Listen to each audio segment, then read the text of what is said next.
Stories for Tuesday, August 6th. I'm your host, Daniel Hill. Before we dive into today's episode, good news. I got a new review of the show. Review of the Instagram stories. Very informative. In the first 2 episodes I listened to, I gained so much knowledge compared to so many hour-long podcasts I've listened to. I love that it's straight to the point. Also, huge plus is the how different the episodes can be in length. Sometimes I only have 15 minutes to listen to a podcast, so it's nice to know no matter how long my drive is, I'll find something on this show that'll fit my drive time. Greatly appreciated, Daniel. 5 stars. Ray. Thank you so much, Ray. I can't tell you how encouraging it is to get reviews like this. If you haven't left a review, please go on Apple Podcasts, leave a review of the show. You can get there directly by using the link in the show notes. Okay, let's get into today's episode where we're going to do some questions and answers from the head of Instagram, Adam Mosseri. Before we get into the first question, a little bit of context. You should know that Threads has now hit 200 million monthly active users in a little bit over a year since Threads has launched. It's been about 13 months. Threads launch has been boosted because of obviously being so tightly connected to Instagram. And Facebook also shows Threads conversations in the feed for you to click on. The first question, congrats on 200 million Threads users. That seems like the app is really growing quite quickly. I'm really excited about the progress for Threads. We hit 200 million monthly active users this month, and we have a ton of momentum, but also a long way to go. We want to inspire ideas that bring people together, and I really think the sky's the limit if we look at the momentum over the last couple months. So hopefully we can continue to focus and improve and iterate and innovate over the next couple years. I continue to say that part of the reason Threads is so great is because there are no ads anywhere on the app. Once ads are in the equation as part of the Threads experience, I don't think we will all like it as much.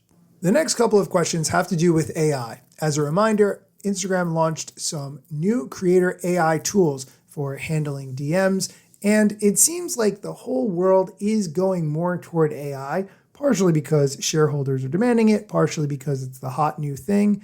Hey, do you remember when NFTs were the hot new thing and that's all anybody talked about? And then Instagram added NFTs, and then a week later, it seemed like they took them away because no one was really that interested. Who knows? Maybe AI will be like that. There's a couple of AI question topics for discussion here. The first, what do you think would be the top reason a creator should make a creator AI on Instagram?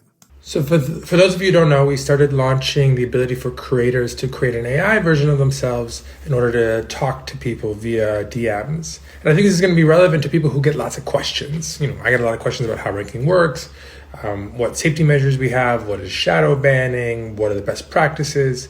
So for creators like me who get a lot of questions, it's a great way to reach more people and answer those questions. But it's super early and there's a lot more work to do. So we're excited to see how people use it, get some feedback, and then hopefully improve it quickly. I personally am not necessarily that excited to have a question answered by AI, especially if I am reaching out because I want a human response. But maybe that's just me. The next question, I'm getting nervous. AI is going to replace creators. That is a valid concern, and I certainly understand why someone would say that. A lot of creators right now are nervous about AI, about it taking their content or competing with them, but I think we're pretty far away from AI being able to create content completely on its own that is interesting and engaging. AI is going to become more and more powerful as a tool, I think, and creators can use that tool in order to tell their stories. But it is interesting as a story because it's coming from a person with a point of view. And that's something I think we're really far away from AI being able to replicate. Yeah, but at this point, it doesn't matter how far away we are. It's not a question of if, it's a question of when, really, because it is going to happen at some point.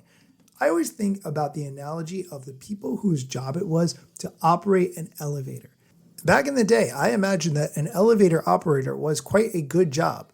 But eventually, at some point, people realized that they could just push the button to go in the elevator themselves, and elevator operators were not needed anymore.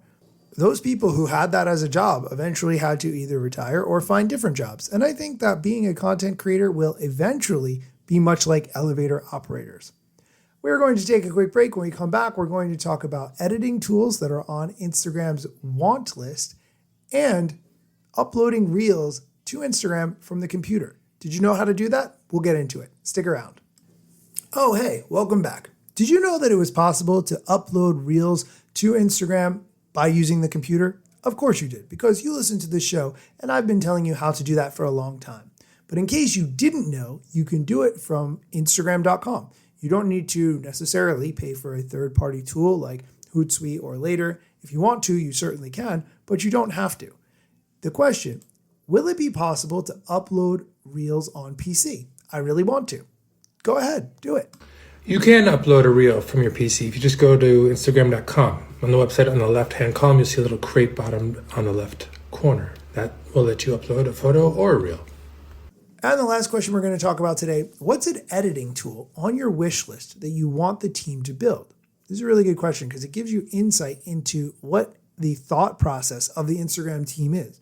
Obviously, they want you to create the videos inside the app, but you might not want to do that. You might want to use some of the tools that are in other apps and then export the video and then post it to Instagram. Instagram wants you to record and edit all within the Instagram app to keep you in that experience as much as possible. There are lots. I think a small thing, but it would really matter for me, would be to make it more easy to move in and out of editing and recording, which is kind of really cumbersome right now. So we should definitely improve that. It would be great if there was some automatic way to tighten up things once that was done, get rid of ums and ahs, tighten up the editing. I think it would be great to automatically match all of the color and lighting from multiple videos. There's just a lot of improvements to be had, so we're very excited about focusing more on that over the next couple months and probably a year or two. I think it ultimately really comes down to making these tools as easy as possible to use for people who don't want to spend a lot of time on it, but still at the same time, giving the option for people who really want to fine-tune things and get into making it more artistic in a variety of different ways, giving everybody the tools that they need to reach whatever level of complexity they want to put into creating content. Okay, that is going to do it for today's episode. Please, if you like this content that I am making, leave a review on Apple Podcasts. It would mean the world to me and help others to find the show. If you would like to be a guest on my podcast, send me a direct message at Daniel Hill Media and let's chat. Wraps on. Let me tell you a couple things that you should know about me. A product manager but do not have a bachelor's degree. But actually that's factually a fraction of me. Another fraction's posting content irregular and irrationally. Still probably won't get a job at the Gram.